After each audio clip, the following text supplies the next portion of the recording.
Sir ఇప్పుడు ఒక అంటే ఒకటేసారి హోమియోపతి అండ్ అలోపతి మెడిసిన్స్ వాడుతూ మరి ఒక పేషెంట్ ముందుకు వెళ్ళొచ్చా? అసలు అల్లోపతికి, హోమియోపతికి రిలేషనే లేదు. హుహు.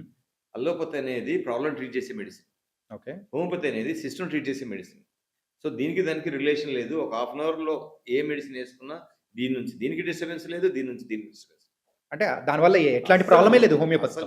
హోమియోపతి అనేది జీరో సైడ్ ఎఫెక్ట్ గుర్తుపెట్టుకోండి. హుహు. మీకొక సప్లిమెంట్ లాగా, హ్మ్. మీకొక కాంప్లిమెంట్ లాగా, మీకొక హెల్తీ ఫ్రెండ్ లాగా, మీ బాడీకి ఒక సపోర్టర్‌గా మిమ్మల్ని స్ట్రెంథెన్ చేయడానికి, బెటర్ చేయడానికి, రూట్ కాజ్ ద్వారా ట్రీట్ చేయడానికి పనికొచ్చేటువంటి ఒక సైంటిఫిక్ మెడికల్ సిస్టమ్. హ్మ్. గుర్తుపెట్టుకోండి.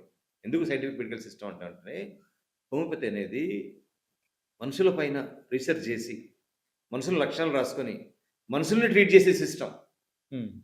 అల్లోపతి యానిమల్స్ పైన ట్రీట్ చేసి, మనుషులకు వాడే సిస్టమ్. యాహ్!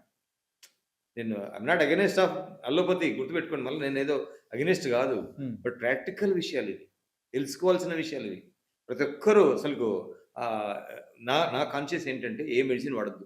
హ్మ్. మీకసలు హోమియోపతి అవసరం లేదు. ఆయుర్వేదిక్ అవసరం లేదు. అల్లోపతి అవసరం లేదు. మీరు చిన్నప్పటి నుంచి ఏ మందులు వాడకపోతే. ఓకే. రావు గూడా మీకి. ఫ్యూచర్‌లో డయాబెటిస్ రాకుండా ఉండాలంటే ఏ మెడిసిన్ వాడొద్దు. ఫ్యూచర్‌లో థైరాయిడ్ రావద్దంటే ఏ మెడిసిన్ వాడొద్దు. మీరెప్పుడైతే మీ ప్రాబ్లమ్ సెపరేట్ చేస్తారో, చిన్న సెపరేషనే it leads to the long problem. హ్మ్.